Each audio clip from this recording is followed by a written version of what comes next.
남편의 장례식장, 모두가 기다리던 대기업 회장 사돈댁은 끝내 나타나지 않았다. 그날 이후 시어머니는 이상한 낌새를 느끼고 요양원을 찾아가게 된다. 그리고 그곳에서 마주한 회장님의 정체는 걸레를 든 청소부였다. 체면과 거짓으로 쌓은 삶의 끝에서 한 여자는 진짜 자신을 마주하게 된다. 가난보다 더 무서운 건 허세, 그리고 그 허세를 용서한 단 한 사람의 진심이었다. 기막힌 이야기 채널을 찾아주셔서 감사합니다. 구독과 좋아요는 무료입니다. 이 이야기가 재미있거나 공감되었다면 공감합니다. 댓글을 달아주시면 큰 힘이 됩니다. 서울 강북의 한 골목길, 20년째 같은 자리를 지키고 있는 낡은 빌라 2층에 박영희는 살고 있었어요. 올해로 70살 초등학교 교사로 30년을 일하다 퇴직한 뒤로는 남편과 단둘이 소소하게 살아왔죠. 그런데 5년 전 아들 민수가 결혼하면서 며느리 정은이가 함께 살게 됐어요. 그때부터 영희의 일상은 조금씩 달라지기 시작했습니다. 어머님, 오늘 시장 가세요? 제가 백화점 가는 길에 한우 좀 사다 드릴게요. 정은이는 늘 그랬어요. 말투도 옷차림도 손에 든 가방도 어딘가 화려했죠. 처음엔 영희도 며느리가 잘 사는 집안 딸이라는 게 뿌듯했어요. 결혼식 때 사돈댁에서 온 하객들이 고급 승용차를 타고 왔고 피로 연장도 강남의 유명한 호텔이었거든요. 동네 사람들은 모두 부러워했습니다. 영애 씨 사돈댁이 대기업 회장이라며? 아이고, 복도 많지. 이웃집 김아줌마는 입만 열면 그 얘기였어요. 김아줌마는 영희보다 2살 아래지만 동네에서 소문을 가장 빨리 퍼뜨리는 사람이었죠. 영희는 그럴 때마다 애매하게 웃으며 대답했어요. 뭐, 그렇다고 하더라고요. 사실 영희는 사돈을 단 한 번도 제대로 본 적이 없었어요. 결혼식 날 정은이의 아버지 이상훈 씨는 급한 일이 있다며 식이 끝나자마자 사라졌거든요. 그 뒤로는 명절에도 생일에도 얼굴을 비추지 않았죠. 정은이는 늘 이렇게 말했어요. 아버지가 워낙 바쁘셔서요. 회사 일이 많으시대요. 영희는 고개를 끄덕였지만 속으로는 뭔가 석연치 않았어요. 아무리 바빠도 사돈끼리 인사 한 번 없다는 게 이상했거든요. 하지만 며느리 앞에서 그런 말을 꺼내긴 어려웠죠. 그해 가을, 남편의 70번째 생일이 다가왔어요. 영희는 소박하게 가족끼리만 밥 먹으려 했는데 정은이가 나섰습니다. 어머님, 아버님 칠순인데 어떻게 그냥 넘기세요? 제가 준비할게요. 그렇게 해서 집안은 잔치 분위기가 됐어요. 정은이는 비싼 한우 세트를 사왔고 과일도 백화점에서 포장된 걸로 준비했죠. 친척들을 초대했고 동네 사람들도 몇몇 불렀어요. 김아줌마도 당연히 왔습니다. 어머, 이 한우 어디 거예요? 등심이 이렇게 두툼하네. 김아줌마가 고기를 집어들며 감탄했어요. 정은이는 환하게 웃으며 대답했습니다. 마블링 최고 등급이에요. 아버님 생신엔 최고급만 써야죠. 역시 사돈댁이 부자라 다르네. 우리 같은 사람들은 이런 고기 구경도 못하는데. 정은이는 자랑스럽다는 듯 고개를 들었어요. 그러고는 슬쩍 덧붙였죠. 우리 아버지 이번에 그룹 본사 건물 새로 올리신다니까요. 규모가 엄청나대요. 순간 자리가 술렁거렸어요. 사람들은 감탄하고 부러워하고 정은이를 다시 보는 눈빛이었죠. 영희는 그 모습을 조용히 바라보다가 주방으로 들어갔어요. 설거지를 하면서도 가슴이 무거웠습니다. 저 애는 왜 저렇게 자랑을 할까? 남편은 퇴직 후 연금으로 겨우 생활하고 있었어요. 몇 년 전 허리 수술을 받으면서 병원비도 꽤 들었고요. 정은이가 비싼 선물을 가져올 때마다 영희는 고마우면서도 부담스러웠죠. 며느리가 돈을 쓰는 걸 보면 왠지 미안하고 또 한편으론 의심도 들었어요. 저 집이 정말 그렇게 잘 사나? 그럼 왜 사돈 얼굴은 한 번도 못 봤지? 잔치가 끝나고 손님들이 돌아간 밤 영희는 남편과 나란히 누워 있었어요. 남편은 피곤한지 눈을 감고 있었지만 영희는 잠이 오지 않았죠. 여보. 응. 저의 정은이 말이에요. 뭔가 이상하지 않아요? 남편이 눈을 떴어요. 희미한 달빛 아래에서 남편의 얼굴이 보였죠. 뭐가? 사돈 얘기요. 결혼한 지 5년이 다 됐는데 우린 사돈 얼굴도 제대로 못 봤잖아요. 명절에도 안 오고 전화 한 통 없고. 남편은 한참 생각하다가 입을 열었어요. 그냥 바쁜 거겠지. 회장이면 바쁘잖아. 그래도 그렇지 너무 이상해요. 그리고 정은이 오늘도 또 자랑하더라고요. 새 건물 짓는다고. 허세일 수도 있지. 요즘 젊은 사람들 다 그래. 체면 중시하고. 영희는 한숨을 쉬었어요. 체면이면 괜찮은데 혹시 거짓말은 아닐까요? 남편은 잠시 침묵하다가 조용히 말했어요. 그건 아닐 거야. 우리 며느리 착한 애잖아. 걱정 말고 자. 영희는 더 이상 말하지 않았어요. 하지만 가슴속 불안은 가라앉지 않았죠. 창밖으로 바람 소리가 들렸어요. 어둠 속에서 나뭇가지가 흔들리는 소리가 마치 무언가를 경고하는 것 같았습니다. 그날 밤 이후로 영희는 며느리를 볼 때마다 조심스럽게 관찰했어요. 정은이의 말투, 표정, 행동 하나하나가 낯설게 느껴졌죠. 뭔가 감춰진 게 있을 것 같았어요. 하지만 확신할 수는 없었습니다. 며칠 뒤 정은이는 또다시 비싼 선물을 들고 왔어요. 이번엔 고급 이불 세트였죠. 어머님, 날씨 추워지니까 따뜻한 거 쓰세요. 영희는 받으면서도 마음이 편치 않았어요. 정은아, 이런 거 안 사와도 돼. 우리 쓸만한 거 있어. 에이, 어머님한테 뭐 이 정도도 못 해드려요? 정은이는 환하게 웃었지만 영희는 그 웃음 뒤에 뭔가 다른 감정이 숨어 있다는 걸 느꼈어요. 불안? 초조함? 아니면 외로움? 영희는 그날도 잠들기 전까지 며느리 생각을 했어요. 그리고 문득 이런 생각이 들었죠. 저 애는 왜 저렇게 애쓰는 걸까? 뭘 숨기고 있는 걸까? 평온해 보이는 일상 속에 작은 균열이 생기기 시작했습니다. 그해 겨울은 유난히 추웠어요. 눈이 자주 내렸고 바람은 날카로웠죠. 영희의 남편은 그 추위 속에서도 매일 아침 산책을 나갔어요. 건강을 위해서라며 30분씩 동네를 돌았죠. 여보, 오늘은 너무 춥지 않아요? 그냥 쉬어요. 괜찮아. 움직여야 몸이 안 굳어. 남편은 그렇게 말하며 두꺼운 파카를 입고 나갔어요. 영희는 창문 너머로 남편의 뒷모습을 바라보다가 한숨을 쉬었습니다. 요즘 남편이 자꾸 피곤해하는 것 같았거든요. 그날도 남편은 평소처럼 산책을 나갔어요. 하지만 집으로 돌아오지 않았죠. 1시간이 지나고 2시간이 지났어요. 영희는 불안해지기 시작했습니다. 민수야, 아버지가 아직 안 들어오셨어. 아들에게 전화를 걸었어요. 민수는 회사에 있었지만 곧장 집으로 달려왔죠. 그리고 동네를 뒤지기 시작했습니다. 정은이도 함께 나갔어요. 오후 3시쯤 민수의 전화가 왔어요. 엄마, 병원이야. 빨리 와. 영희의 가슴이 철렁 내려앉았어요. 손이 떨려서 핸드폰을 제대로 잡을 수가 없었죠. 택시를 타고 병원에 도착했을 때 응급실 앞에 민수와 정은이가 서 있었어요. 민수의 얼굴은 새하얘져 있었습니다. 어떻게 된 거야? 심근경색이래. 산책하다가 쓰러지셨대. 영희는 다리에 힘이 풀렸어요. 민수가 얼른 어머니를 부축했죠. 그때 의사가 나왔어요. 보호자분이세요? 네, 접니다. 환자분 상태가 좋지 않습니다. 최선을 다하고 있으니 기다려주세요.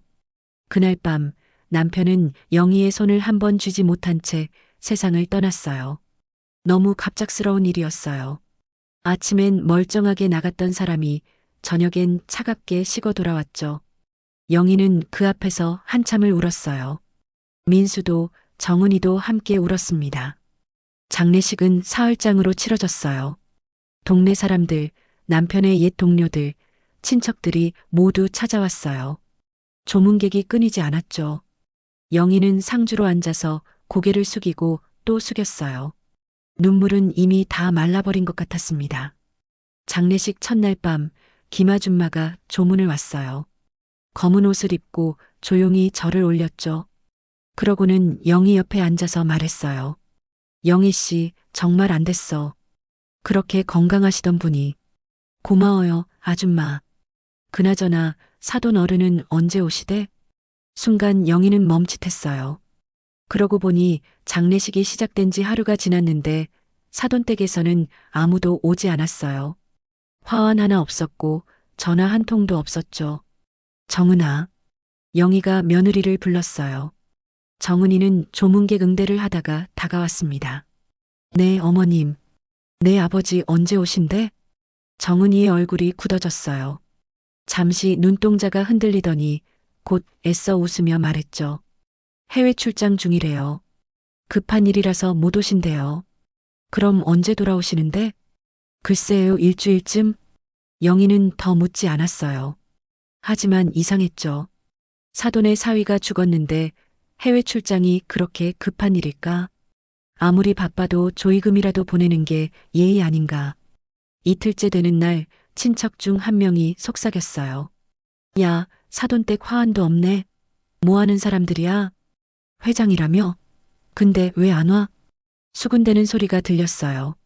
영희는 귀를 막고 싶었지만 그럴 수도 없었죠. 민수도 눈치를 챘는지 정은이를 데리고 밖으로 나갔어요. 정은아, 장인어른한테 연락 안 돼? 안 받으셔. 나도 계속 전화하는데. 정은이의 목소리가 떨렸어요. 민수는 아내의 어깨를 감싸 안았습니다. 괜찮아. 사정이 있으시겠지. 하지만 민수도 속으론 의아했어요. 결혼한 지 5년이 넘었는데 장인어른을 단 한 번도 제대로 본 적이 없었거든요. 결혼식 날 잠깐 인사한 게 전부였죠. 명절에도 생일에도 항상 바쁘다는 이유로 나타나지 않았어요. 사흘째 되는 날 장례식이 끝났어요. 영희는 남편의 유골함을 품에 안았어요. 너무 가벼웠어요.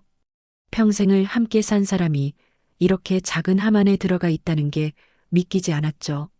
여보, 나 혼자 어떻게 살아요? 영희는 혼잣말처럼 중얼거렸어요. 민수가 어머니의 등을 토닥였습니다. 엄마, 괜찮아. 내가 있잖아. 그날 밤 집으로 돌아온 영희는 방 안에 혼자 앉아 있었어요. 남편의 옷장을 열었죠. 남편의 냄새가 났어요. 영희는 그 옷을 꺼내서 얼굴에 묻었습니다. 그리고 또 울었어요. 한참을 울다가 문득 정은이 생각이 났어요. 장례식 내내 정은이의 표정이 이상했거든요. 불안해 보이고 초조해 보였죠. 그리고 사돈은 끝까지 오지 않았어요. 대기업 회장이 사위 장례식에 왜 안 오는 걸까? 영희는 침대에 누워서 천장을 바라봤어요. 남편이 살아있을 때 했던 말이 떠올랐죠. 정은이 뭔가 이상하지 않아요? 남편은 그때 이렇게 대답했어요. 그냥 허세일 수도 있지. 허세. 그 단어가 영희의 머릿속에서 맴돌았어요. 만약 정말 허세라면? 만약 사돈댁이 부자가 아니라면? 만약 정은이가 거짓말을 하고 있다면? 영희는 눈을 감았어요. 하지만 잠은 오지 않았죠. 밤새도록 천장만 바라보다가 동이 틀 무렵에야 겨우 눈을 붙였습니다. 며칠 뒤 영희는 남편의 유품을 정리하기 시작했어요. 옷장, 책상, 서랍을 하나하나 열어보며 추억을 되짚었죠. 남편이 쓰던 만년필, 낡은 수첩, 안경. 그런데 책상 서랍 깊숙한 곳에서 낯선 통장이 나왔어요. 영희가 모르는 통장이었죠. 펼쳐보니 송금 내역이 적혀 있었어요. 요양원 관리비 35만 원 마이너스 수신인 이상훈. 영희의 손이 멈췄어요. 이상훈. 그 이름은 며느리 정은이의 아버지 이름이었어요. 회장님이라던 그 사람. 왜 남편이 사돈한테 요양원 관리비를 보냈을까? 영희는 통장을 들여다봤어요. 송금 날짜는 3년 전부터 시작됐죠. 매달 30만 원에서 50만 원씩 꾸준히 보냈어요. 회장님이 요양원에 왜? 영희의 가슴이 두근거렸어요. 뭔가 잘못됐다는 느낌이 들었죠. 영희는 통장을 꼭 쥐고 자리에서 일어났습니다. 그리고 결심했어요. 직접 확인해야겠어. 영희는 통장을 손에 쥔 채 한참을 서 있었어요. 요양원 이름이 적혀 있었죠. 푸른 소나무 요양원. 영희는 그 이름을 스마트폰에 검색했어요. 서울 외곽 차로 1시간 거리에 있는 곳이었습니다. 내가 직접 가봐야 해. 다음 날 아침 영희는 일찍 집을 나섰어요. 민수와 정은이에게는 친구 만나러 간다고 둘러댔죠. 버스를 2번 갈아타고 요양원에 도착했을 땐 오전 10시쯤이었어요. 요양원은 낡은 3층짜리 건물이었어요. 페인트가 벗겨진 외벽, 녹슨 철문. 화려한 대기업 회장과는 전혀 어울리지 않는 곳이었죠. 영희는 철문을 밀고 안으로 들어갔어요. 실례합니다. 1층 사무실에 젊은 여직원이 앉아 있었어요. 컴퓨터를 보다가 고개를 들었죠. 어서 오세요. 무슨 일로 오셨어요? 저 여기 계신 분 찾아왔는데요. 이상훈 씨 계신가요? 여직원이 고개를 갸우뚱했어요. 이상훈 씨요? 어르신이세요? 직원이세요? 어르신이요. 올해 65살쯤 되셨을 거예요. 여직원은 명단을 뒤적거렸어요.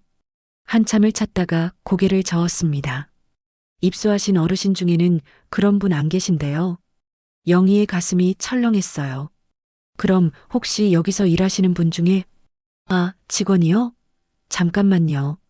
여직원이 다시 명단을 확인했어요. 그러더니 고개를 끄덕였죠. 청소부 아저씨 말씀이세요? 청소부요? 영희의 목소리가 떨렸어요. 청소부. 대기업 회장이 아니라 청소부. 네. 이상훈 씨 맞아요. 지금 3층에서 청소 중이실 거예요. 영희는 다리에 힘이 풀리는 것 같았어요. 하지만 참았죠. 계단을 올라가기 시작했습니다. 1층, 2층, 3층. 한 계단 한 계단 오를 때마다 가슴이 두근거렸어요. 3층 복도에 도착했을 때 한 남자가 걸레를 들고 바닥을 닦고 있었어요. 낡은 회색 작업복을 입고 고무장갑을 낀 채 허리를 굽힌 뒷모습이 보였죠. 저기요. 영희가 조심스럽게 불렀어요. 남자가 고개를 들었습니다. 그 순간 영희는 숨이 멎는 것 같았어요. 결혼식 날 잠깐 봤던 그 얼굴, 사진으로만 봤던 사돈의 얼굴, 이상훈이었어요. 하지만 지금의 모습은 완전히 달랐죠. 고급 양복 대신 작업복, 반짝이던 구두 대신 낡은 운동화. 누구세요? 이상훈이 물었어요. 영희는 입을 떼기가 어려웠어요. 한참을 망설이다가 겨우 말했죠. 저 박영희입니다. 정은이 시어머니요. 이상훈의 얼굴이 하얗게 질렸어요. 손에 쥐고 있던 걸레가 바닥에 떨어졌죠. 두 사람은 그렇게 한동안 서로를 바라봤어요. 어떻게 여길? 이상훈의 목소리가 떨렸어요. 영희는 손에 쥐고 있던 통장을 꺼냈습니다. 제 남편이 보낸 돈이 여기 적혀 있더라고요. 궁금해서 왔어요. 이상훈은 고개를 떨궜어요. 한참을 그러고 있다가 작은 목소리로 말했죠. 죄송합니다. 회장이 아니셨군요. 네. 짧은 대답이었지만 그 안에 모든 게 담겨 있었어요. 거짓말, 허세, 숨겨진 진실. 여기서 얘기하긴 그러니 아래로 내려가시죠. 이상훈은 작업복을 벗고 영희를 안내했어요. 1층 뒤편에 작은 벤치가 있었어요. 낡은 나무 벤치에 두 사람이 나란히 앉았습니다. 햇살이 따뜻했지만 분위기는 무겁기만 했죠. 제 남편이 돈을 보냈더라고요. 영희가 먼저 입을 열었어요. 이상훈은 고개를 끄덕였습니다. 죄송해요. 사돈 어른한테 폐를 끼쳤네요. 왜 그러셨어요? 왜 거짓말을 하신 거예요? 이상훈은 한참을 침묵했어요. 그러다가 천천히 말하기 시작했죠. 전 원래 작은 식당을 했어요. 정은이 어머니하고 둘이서 운영했죠. 그런데 10년 전에 아내가 암으로 세상을 떠났어요. 그 뒤로 식당도 망하고 빚만 남았죠. 영희는 조용히 들었어요. 정은이가 28살 때였어요. 그 애가 민수 씨를 만났다고 하더라고요. 좋은 사람이라고 결혼하고 싶다고. 근데 그때 민수 씨 집안을 알아보더니 정은이가 겁이 났나 봐요. 무슨 겁이요? 민수 씨 어머님이 선생님이셨잖아요. 아버님도 공무원이시고 반듯한 집안이라고 하더라고요. 근데 우린 빚쟁이의 가난한 집안이었죠. 이상훈의 목소리가 점점 작아졌어요. 정은이가 어느 날 제게 말했어요. 아빠, 나 회장님 딸이라고 해도 되지? 그래야 무시당하지 않을 것 같아. 처음엔 말렸어요. 거짓말은 안 된다고. 근데 그 애가 너무 간절하게 부탁하더라고요. 그래서 그냥 모른 척 했어요. 영희는 한숨을 쉬었어요. 결혼식은 어떻게 한 거예요? 정은이가 대출받아서 했어요. 호텔도 하객도 전부 빚으로 꾸민 거예요. 저도 그날 양복 빌려 입고 갔죠. 식 끝나고 바로 도망치듯 나왔어요. 부끄러워서. 이상훈의 손은 거칠었어요. 청소 일을 하느라 생긴 상처들이 여기저기 보였죠. 그 뒤로는요? 명절에도 못 갔어요. 가면 들킬까봐. 그래서 계속 핑계를 댔죠. 바쁘다고, 출장 중이라고. 정은이도 저한테 오지 말라고 했어요. 차라리 모습을 안 보이는 게 낫다고. 영희는 가슴이 아팠어요. 이상훈도 정은이도 모두 불쌍했죠. 사돈 어른이 돈 보내주신 건 3년 전부터예요. 제가 여기서 일하는 걸 알고 계셨나 봐요. 그때부터 매달 조금씩 보내주셨죠. 고맙고 미안했어요. 영희는 남편 생각이 났어요. 남편은 알고 있었던 거예요. 사돈이 회장이 아니라는 걸. 그래서 말없이 돈을 보냈던 거죠. 영희 몰래. 제 남편이 왜 아무 말도 안 했을까요? 아마도 며느리를 생각하신 거 아닐까요? 말하면 정은이가 힘들어할 테니까. 영희는 눈물이 났어요. 남편의 마음을 이제야 알 것 같았죠. 저 아이가 가진 게 없어도 행복하게 살길 바랐는데 허세가 그 아이를 망쳤어요. 이상훈의 눈에도 눈물이 고였어요. 이젠 어떻게 해야 할까요? 영희가 물었어요. 이상훈은 대답하지 못했습니다. 두 사람은 그렇게 한참을 벤치에 앉아 있었어요. 햇살은 따뜻했지만 마음은 차갑기만 했죠. 영희는 요양원을 나오면서 뒤돌아봤어요. 3층 창문 너머로 이상훈이 다시 걸레를 들고 있는 모습이 보였어요. 대기업 회장이 아니라 그냥 평범한 늙은 아버지의 모습. 집으로 돌아오는 길, 영희는 버스 안에서 창밖만 바라봤어요. 머릿속이 복잡했죠. 정은이에게 뭐라고 말해야 할까? 아니, 말을 해야 하는 걸까? 집에 도착했을 때 정은이가 저녁을 준비하고 있었어요. 어머님, 어디 다녀오셨어요? 응, 친구 만나고 왔어. 영희는 아무렇지 않은 척 했어요. 정은이의 얼굴을 보니 말이 나오지 않았죠. 그날 밤 영희는 남편의 사진 앞에 앉았어요. 여보, 당신은 알고 있었네요. 그래서 아무 말 없이 도와주신 거죠. 영희는 사진 속 남편을 바라보며 중얼거렸습니다. 이제 나는 어떻게 해야 할까요? 영희는 며칠 동안 아무 말도 하지 않았어요. 정은이를 마주칠 때마다 가슴이 답답했지만 입을 열 수가 없었죠. 어떻게 말해야 할지, 말을 해야 하는 게 맞는지조차 확신이 서지 않았어요.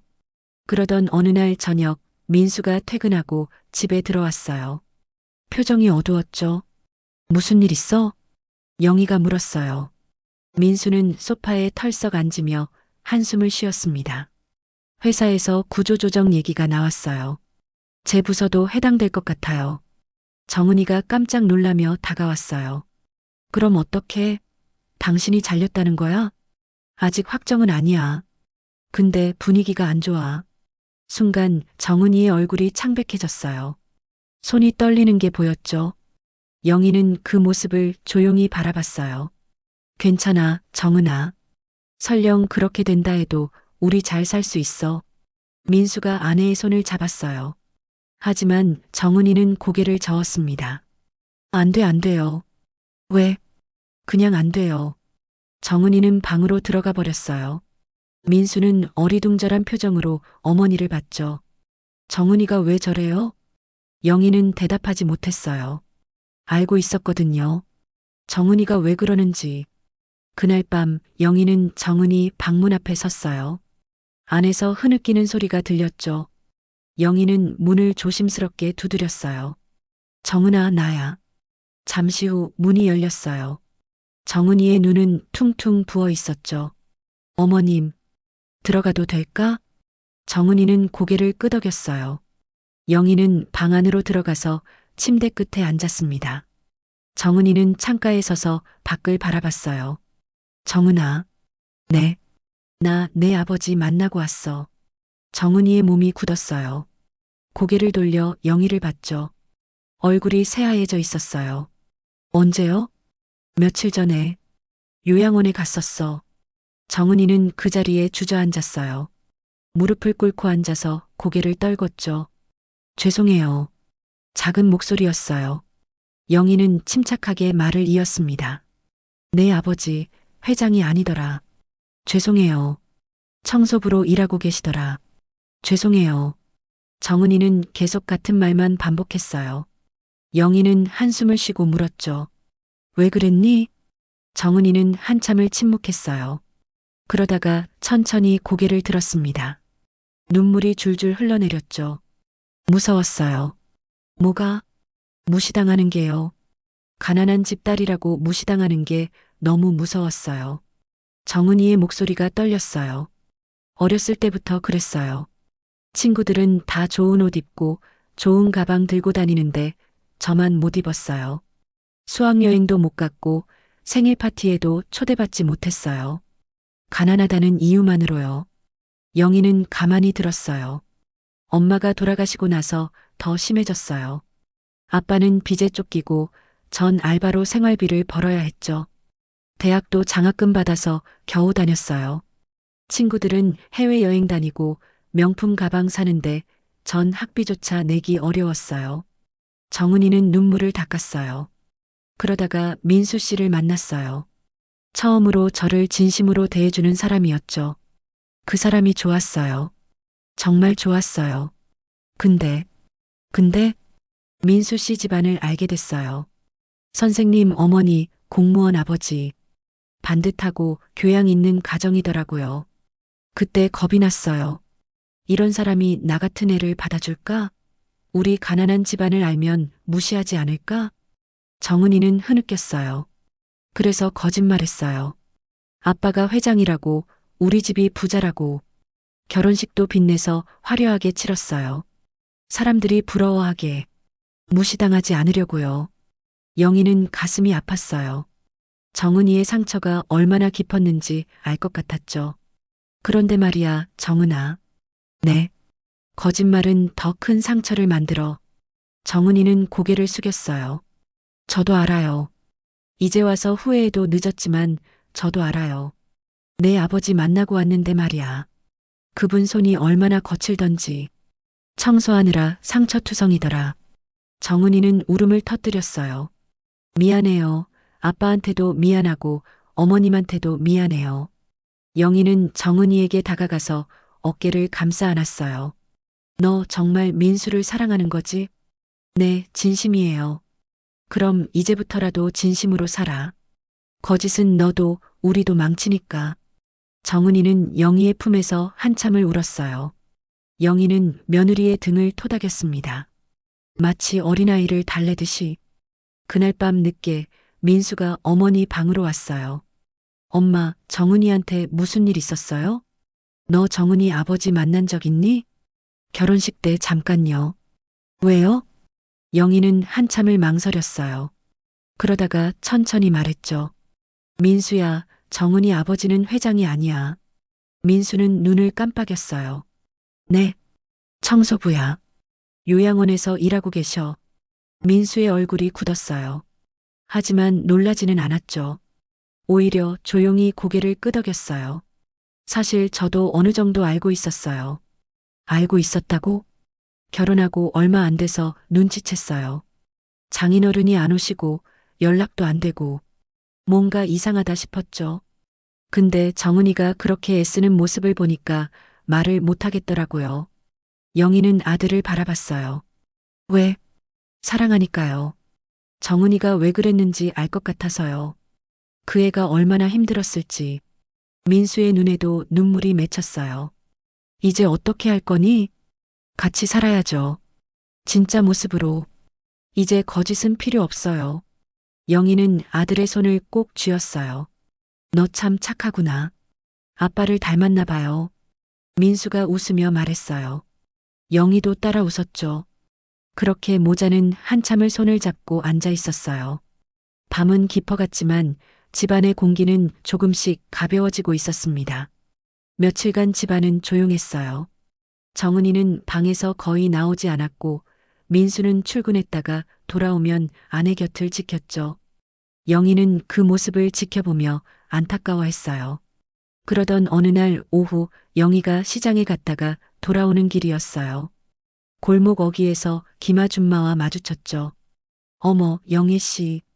김아줌마의 목소리가 평소와 달랐어요. 뭔가 흥분되어 있는 것 같았죠. 응, 아줌마. 영희 씨, 큰일 났어. 무슨 일인데? 김아줌마는 주위를 두리번거리더니 영희에게 바짝 다가왔어요. 사돈댁 회장님 말이야, 회장이 아니래. 영희의 가슴이 철렁 내려앉았어요. 그게 무슨 소리야?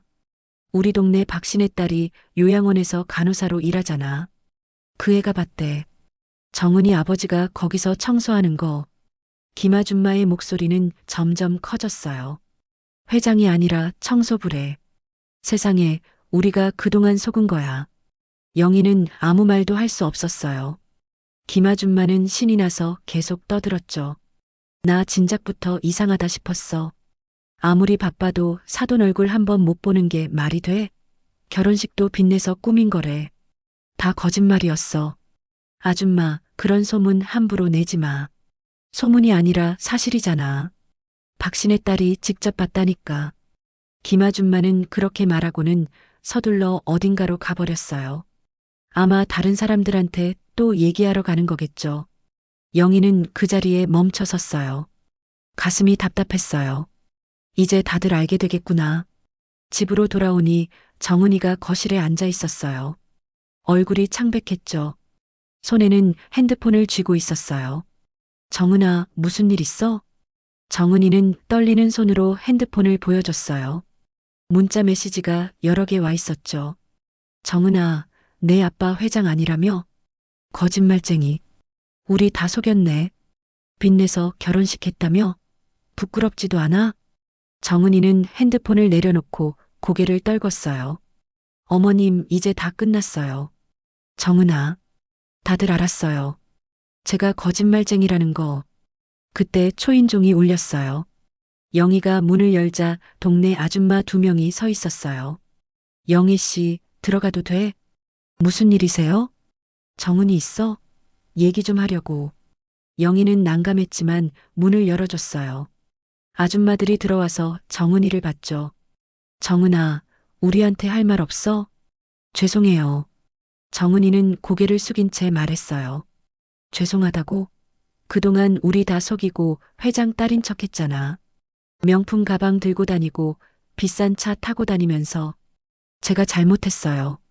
잘못했다고 다야? 우리가 얼마나 부러워했는데. 알고 보니 다 거짓이었네. 아줌마들의 목소리가 점점 날카로워졌어요. 영희가 나섰죠. 그만하세요. 이미 우리 며느리도 반성하고 있어요. 영희 씨도 알고 있었어? 사돈이 청소부라는 거? 그건 알고 있었으면서 왜 말 안 했어? 우리를 바보로 만든 거야? 영희는 할 말이 없었어요. 아줌마들은 몇 마디 더 쏘아붙이고는 나갔어요. 문이 닫히자 정은이는 바닥에 주저앉았습니다. 어머님, 저 이제 어떡해요? 괜찮아. 시간이 지나면. 안 괜찮아요. 다들 저를 비웃고 있어요. 정은이는 울기 시작했어요. 영희는 며느리를 안아줬지만 위로의 말이 쉽게 나오지 않았죠. 다음 날 정은이는 용기를 내서 시장에 나갔어요. 장을 봐야 했거든요. 하지만 시장 입구에 들어서자마자 사람들의 시선이 느껴졌어요. 저기 봐, 정은이 온다. 거짓말쟁이래. 수군거리는 소리가 들렸어요. 정은이는 고개를 숙이고 빨리 걸었어요. 야채 가게 앞을 지나는데 주인 아줌마가 말했죠. 어머, 정은이 아니야? 요즘 어떻게 지내? 안녕하세요. 회장님 딸이라더니 알고 보니 아니래? 세상에, 우리가 그동안 얼마나 대접했는데. 정은이는 대답하지 못했어요. 그냥 물건값을 치르고 서둘러 나왔죠. 정육점 앞을 지날 때도, 과일 가게 앞을 지날 때도 같은 일이 반복됐어요. 사람들의 비웃음, 수군거림. 정은이는 결국 장바구니를 들고 뛰기 시작했어요. 숨이 차도록 뛰어서 집으로 돌아왔죠. 현관문을 열고 들어서자마자 바닥에 주저앉았어요. 왜 모두 나를 비웃어요? 정은이는 울부짖었어요. 난 그냥 평범하게 살고 싶었어요. 무시당하고 싶지 않았어요. 다들 가진 사람만 대우해주잖아요. 영희가 다가와서 무릎을 꿇고 앉았어요. 정은아, 왜 세상은 이렇게 잔인해요? 가난하면 죄인가요? 왜 다들 돈 있는 사람만 좋아하는 거예요? 정은이의 목소리는 절규에 가까웠어요. 영희는 며느리의 손을 잡았습니다. 그럼 이제라도 솔직해져. 진짜 너로 살아. 거짓은 너도 우리도 망치니까. 이미 늦었어요. 다들 저를 싫어해요. 아니야. 시간이 지나면 사람들도 이해할 거야. 하지만 정은이는 고개를 저었어요. 그리고 방으로 들어가 문을 닫아버렸죠. 그날 밤 늦게 영희의 핸드폰이 울렸어요. 모르는 번호였죠. 받자마자 급한 목소리가 들렸어요. 여보세요. 박영희 씨 맞으세요? 네, 그런데요. 푸른 소나무 요양원입니다. 이상훈 씨가 쓰러졌어요. 빨리 오셔야 할 것 같습니다. 영희의 손이 떨렸어요. 지금 가겠습니다. 영희는 정은이 방문을 두드렸어요. 정은아, 내 아버지가 쓰러지셨대.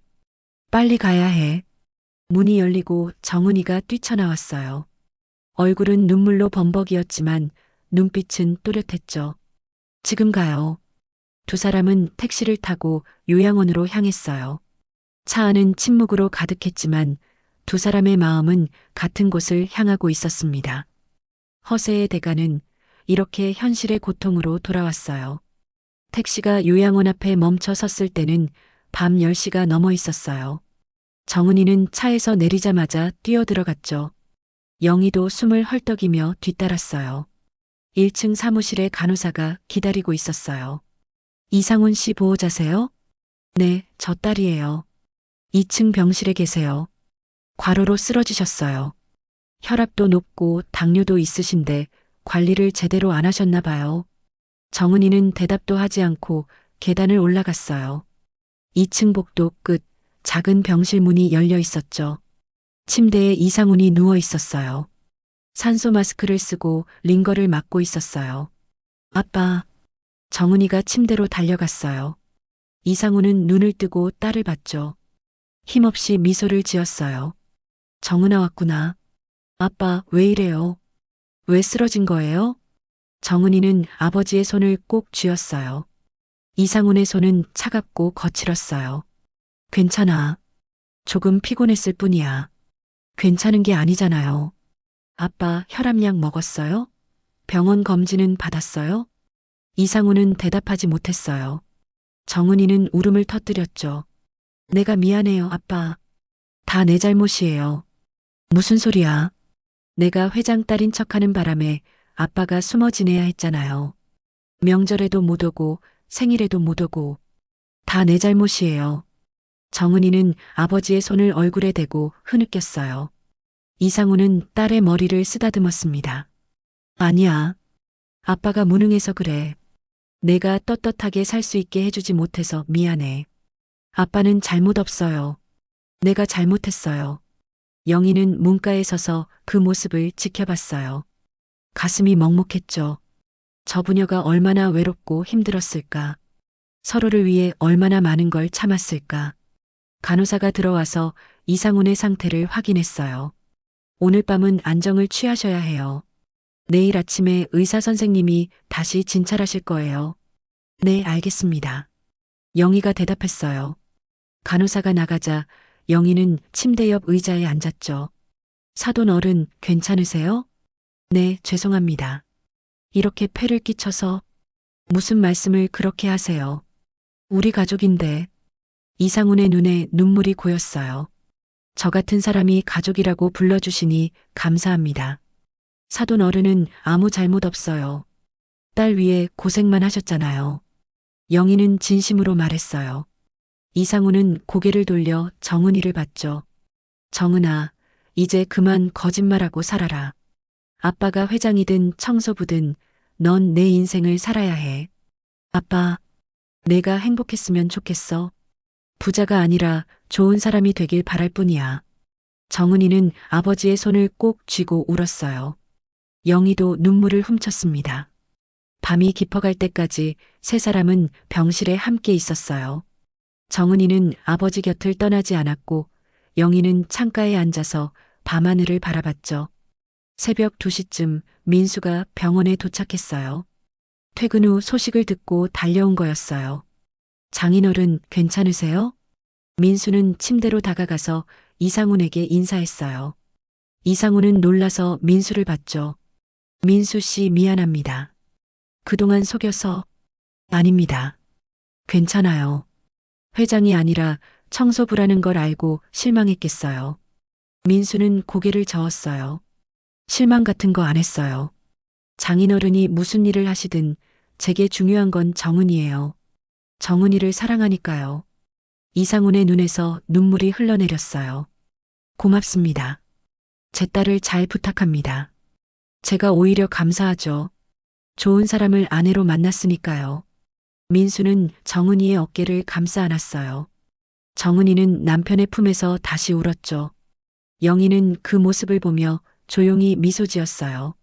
거짓의 가면이 벗겨진 자리에 진짜 사랑이 피어나고 있었어요. 다음 날 아침 의사가 회진을 왔어요. 많이 좋아지셨어요. 이틀 정도 입원하시고 퇴원하셔도 될 것 같습니다. 다만 무리하시면 안 돼요. 약도 꾸준히 드셔야 하고요. 감사합니다, 선생님. 의사가 나가자 영희가 이상훈에게 말했어요. 사돈 어른 퇴원하시면 우리 집으로 오세요. 네, 그럴 순 없습니다. 왜요? 정은이도 있고 민수도 있는데 가족끼리 같이 사는 게 당연하죠. 이상훈은 당황했어요. 하지만 제가 패를. 무슨 패예요? 우리 집 넓은데 뭐. 빈 방도 있고. 정은이가 아버지의 손을 잡았어요. 아빠, 우리 집에서 같이 살아요. 이제 숨지 말고. 이상훈은 한참을 망설이다가 고개를 끄덕였어요. 그럼 민폐 끼치지 않도록 조심할게요. 무슨 민폐예요? 가족인데. 영희는 환하게 웃었어요. 민수도 정은이도 함께 웃었죠. 병실 창문 너머로 아침 햇살이 비쳤어요. 따뜻한 빛이 네 사람을 감싸 안았어요. 오랫동안 감춰졌던 진실이 드러난 뒤 진짜 가족의 온기가 시작되고 있었습니다. 정은이는 창밖을 바라보며 생각했어요. 이제부터는 진짜 나로 살아야지. 회장 딸이 아니라 그냥 나로. 가짜 신분의 붕괴 속에서 진짜 인간의 온기가 피어났어요. 그리고 그 온기는 차가웠던 마음들을 녹이기 시작했습니다. 이상훈이 퇴원한 지 일주일이 지났어요. 영인의 집에는 새로운 식구가 생긴 셈이었죠. 이상훈은 작은 방을 쓰게 됐고 매일 아침 일찍 일어나서 집안일을 거들었어요. 사돈 어른, 그냥 쉬세요. 제가 할게요. 아닙니다.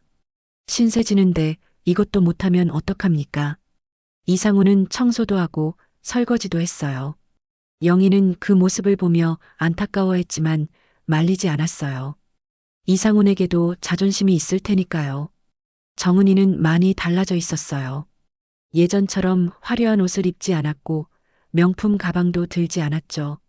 대신 편한 옷을 입고 소박하게 지냈어요. 하지만 여전히 동네 사람들의 시선은 따가웠어요. 정은아, 오늘 시장 갈 건데 같이 갈래? 어느 날 아침 영희가 물었어요. 정은이는 잠시 망설였죠. 어머님, 전 그냥 집에 있을게요. 왜? 나가기 싫어? 사람들이 저를 보는 눈빛이 불편해요. 영희는 며느리의 어깨를 가볍게 두드렸어요. 정은아, 언젠가는 마주해야 해. 도망칠 수만은 없잖아. 정은이는 한참을 생각하다가 고개를 끄덕였어요. 그래요. 가볼게요. 두 사람은 함께 시장으로 나갔어요. 골목을 지나는데 이웃들이 수군거리는 소리가 들렸죠. 저기 정은이 간다. 거짓말쟁이래. 정은이는 고개를 숙였어요. 영희가 며느리의 손을 잡았습니다. 고개 들어. 당당하게 걸어. 어머님, 내가 잘못한 건 맞아. 근데 이제 진실을 마주하고 있잖아. 그럼 당당해도 돼. 정은이는 천천히 고개를 들었어요. 시장 입구에 도착했을 때 김아줌마가 마주 왔어요. 어머, 영희 씨. 정은이도 왔네. 김아줌마의 목소리는 여전히 날카로웠어요. 정은이는 몸을 움츠렸지만 영희가 먼저 말했죠. 네, 아줌마. 장 보러 왔어요. 요즘 동네에서 소문 자자하던데. 사돈댁이 청소부였다며? 순간 정은이가 입을 열었어요. 네, 맞아요. 김아줌마가 눈을 크게 떴어요. 주변 사람들도 멈춰섰죠. 제 아버지는 회장이 아니에요. 요양원에서 청소 일을 하세요.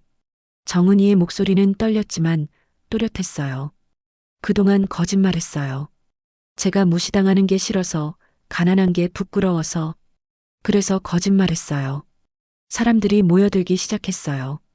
정은이는 계속 말을 이었습니다. 결혼식도 빚내서 했어요. 명품 가방도 비싼 옷도 다 빚으로 산 거예요. 제가 잘못했어요. 김아줌마는 할 말을 잃은 듯 입을 다물었어요. 다른 사람들도 조용히 정은이를 바라봤죠. 이제 숨지 않을 거예요. 제 아버지는 청소부예요. 하지만 열심히 사시는 분이에요. 저는 그런 아버지가 자랑스러워요. 정은이의 눈에서 눈물이 흘러내렸어요.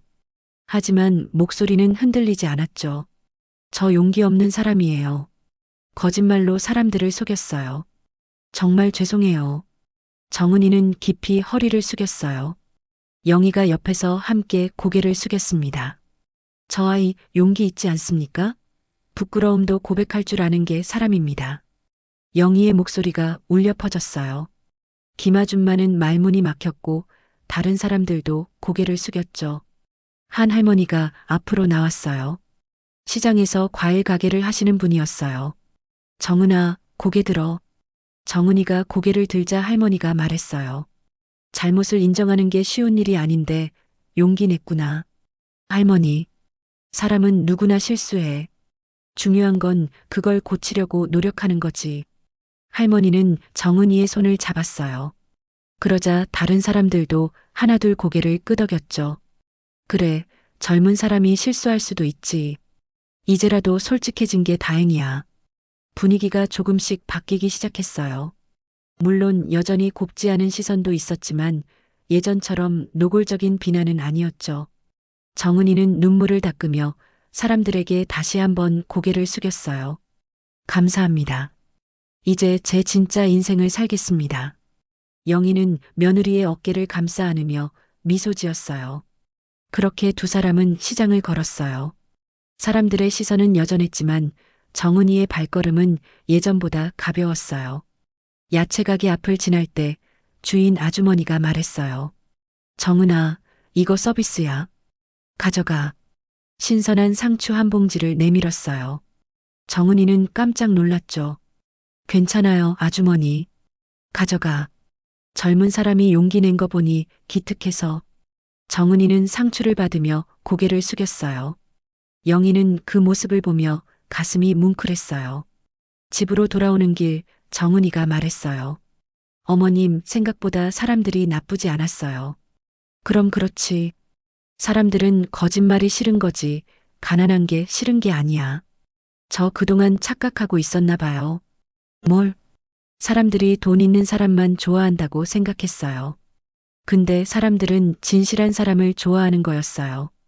영희는 며느리의 손을 꼭 쥐었어요. 이제야 알았구나. 집에 도착하니 이상훈과 민수가 거실에서 이야기를 나누고 있었어요. 민수가 장인어른께 회사 얘기를 하고 있었죠. 아버님, 다행히 구조조정은 피했어요. 그래, 정말 다행이구나.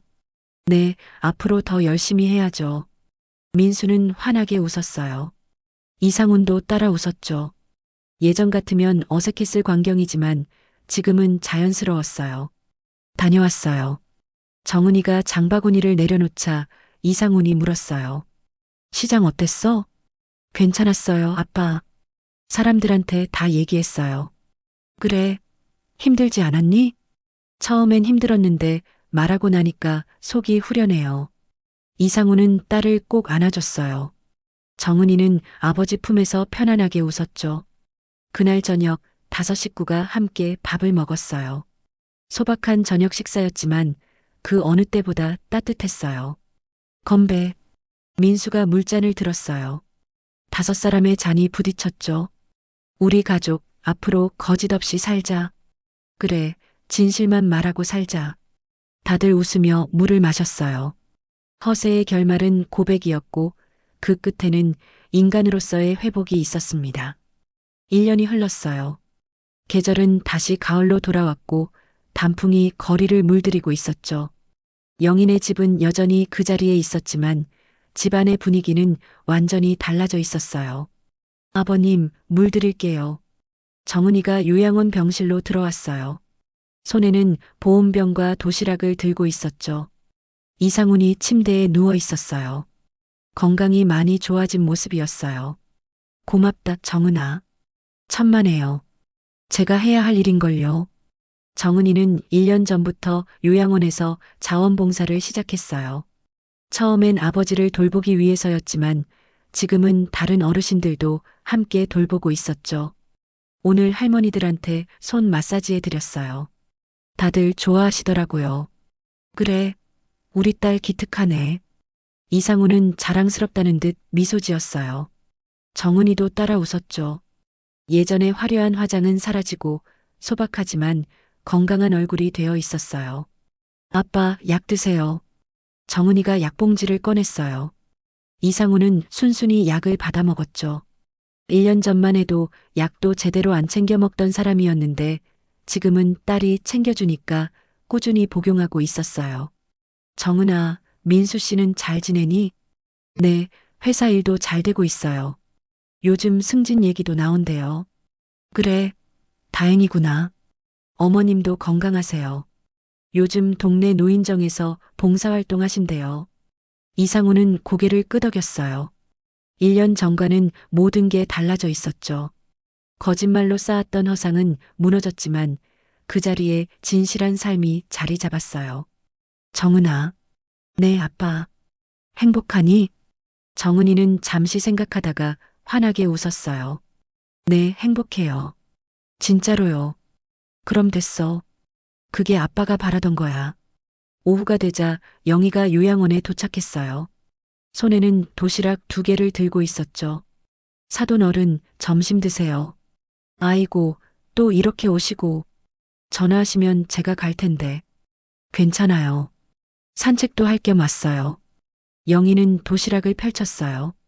김치찌개와 밥, 반찬들이 정갈하게 담겨 있었죠. 정은이는 어디 갔어? 3층에서 어르신들 돌보고 있어요. 참 착한 아이야. 1년 전과는 완전히 다른 사람이 됐어. 영희는 미소를 지었어요. 이상훈도 고개를 끄덕였죠. 다 사돈 덕분입니다. 저희를 받아주셔서. 무슨 말씀을. 우리가 가족인데. 2사람은 함께 밥을 먹었어요. 요양원 창문 너머로 가을 햇살이 비쳤죠. 따뜻하고 평화로운 오후였어요. 사돈 어른, 다음 달에 민수네가 이사 간대요. 이사요? 네, 회사 근처로. 조금 더 넓은 집으로 가려고요. 그래요? 좋겠네요. 사돈 어른도 함께 가실 거죠? 이상우는 잠시 망설였어요. 제가 가도 될까요? 당연하죠. 사돈 어른 방도 따로 있어요. 정은이가 벌써 다 준비해놨어요. 이상훈의 눈에 눈물이 맺혔어요. 고맙습니다. 정말 고맙습니다. 저녁 무렵 민수가 퇴근 후 요양원에 들렀어요. 정은이와 함께 집으로 가려고요. 장인어른, 안녕하세요. 어서 와라, 민수야. 요즘 많이 좋아 보이세요. 정은이가 잘 돌봐줘서 그래. 민수는 아내를 바라보며 미소 지었어요. 정은이도 따라 웃었죠. 어머니, 저희 먼저 갈게요. 내일 또 올게요. 그래, 조심히 가거라. 영희는 며느리와 아들을 배웅했어요. 2사람이 손을 잡고 걸어가는 뒷모습을 보며 흐뭇하게 웃었죠.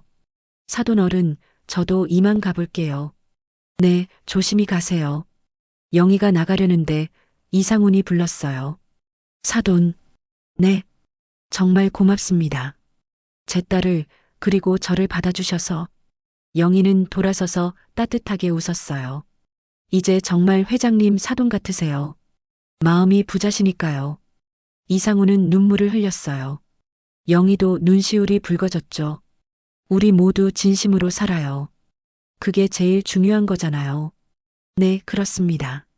영희는 손을 흔들며 요양원을 나왔어요. 가을 저녁 공기가 시원했죠. 하늘에는 별이 하나둘 떠오르고 있었어요. 집으로 돌아오는 길 영희는 남편 생각이 났어요. 남편이 살아있었다면 이 모든 변화를 기뻐했을 거예요. 거짓으로 가득했던 집이 이제는 진심으로 채워졌으니까요. 여보, 보고 계시죠? 우리 모두 잘 살고 있어요. 영희는 하늘을 올려다보며 중얼거렸어요. 별들이 반짝이며 대답하는 것 같았죠. 다음 날 일요일 5식구가 모두 모였어요. 이상훈도 외출 허가를 받아서 집에 왔죠. 거실에는 웃음소리가 가득했어요. 자, 사진 찍을게요. 민수가 핸드폰을 들었어요. 5사람이 소파에 나란히 앉았죠. 영희, 이상훈, 민수, 정은이. 그리고 정은이의 배. 어머님, 제가 임신했어요. 정은이가 조심스럽게 말했어요. 영희는 깜짝 놀라며 며느리를 안았죠. 정말? 언제부터? 3달 됐어요. 아이고, 우리 손주가 오는구나. 영희는 기쁨의 눈물을 흘렸어요. 이상훈도 민수도 모두 웃으며 정은이를 축하했죠. 우리 아이는 진실하게 키울 거예요. 거짓 없이요. 정은이가 배를 쓰다듬며 말했어요. 민수가 아내의 손을 잡았습니다. 그래, 우리 아이한테는 진실만 가르치자. 그리고 사랑도요. 물론이지. 5사람은 서로를 바라보며 웃었어요. 카메라 셔터가 눌렸고 그 순간이 영원히 기록됐죠. 창밖으로 햇살이 비쳤어요. 따뜻한 가을 햇살이 거실을 가득 채웠어요. 그 빛 속에 5사람의 실루엣이 겹쳤죠. 1년 전 허세로 가득했던 이 집은 이제 진심으로 채워져 있었어요. 대기업 회장도 명품 가방도 없었지만 진짜 행복이 있었죠. 정은이는 창밖을 바라보며 생각했어요. 이제야 제 진짜 집을 찾은 것 같아요. 영희는 며느리의 어깨를 가볍게 두드리며 말했어요. 정은아, 너 이제 정말 부자 같다. 마음이 부자니까. 정은이는 눈물을 글썽이며 고개를 끄덕였어요. 그리고 조용히 중얼거렸죠. 진짜 부자는 진심을 잃지 않은 사람이에요. 햇살은 계속 비쳤고 웃음소리는 멈추지 않았어요. 거짓의 끝에서 만난 진심은 이렇게 새로운 세계를 만들어냈습니다.